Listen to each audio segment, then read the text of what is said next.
Hello and Happy New Year. It's been quite a while since I have posted a video. I took a break for the holidays and then I got COVID, right? So despite, of course, being fully vaccinated and it hit me pretty hard, especially with fatigue. So I've just been down for the count. So here I am back in 2022, and I wanted to do a follow-up video. We had been talking about different kinds of alliances and wanted to speak to the collusive alliance. It's not just about whether you have a positive alliance or a negative alliance, right? But are you actually creating a collusive alliance? And what does that mean? And how can you recognize it? And how can you repair it? So, a collusive alliance is a therapeutic alliance that is actually based on often an unconscious agreement between the patient and therapist to avoid difficult topics. So, in other words, the therapist is actually supporting and colluding with the patient's defenses. And I just had a good example of that literally in the session I just finished. This is someone I just did a trial therapy with her earlier in the week, and we had our follow-up session today.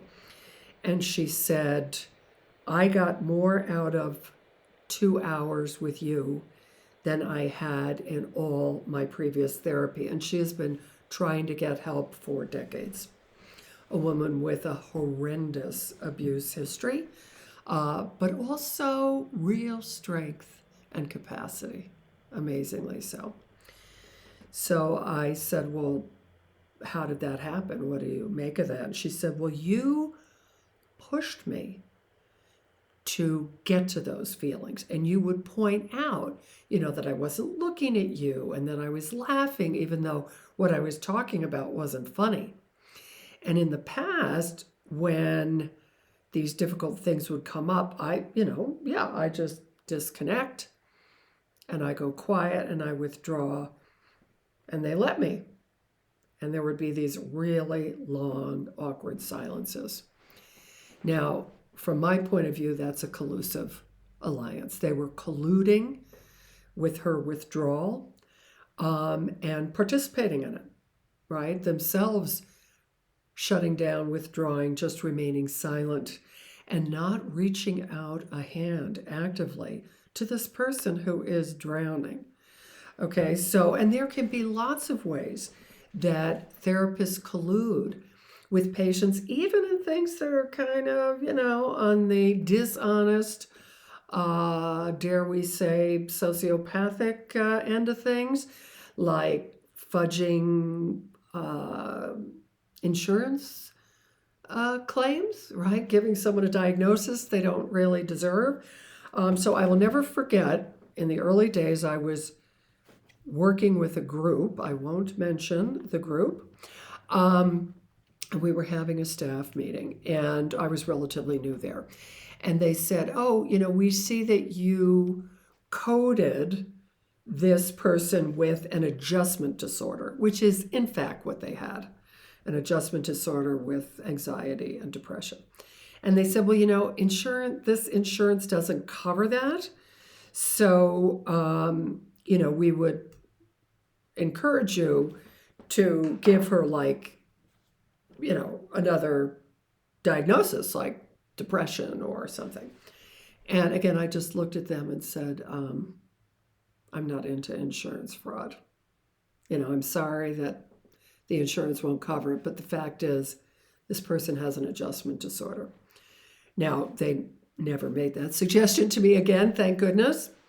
But again, really pay attention. Or I had someone recently say, well, could you call this supervision, right? So it was therapy and the person wanted therapy, but they were a therapist in training and they somehow wanted to count it as hours of supervision.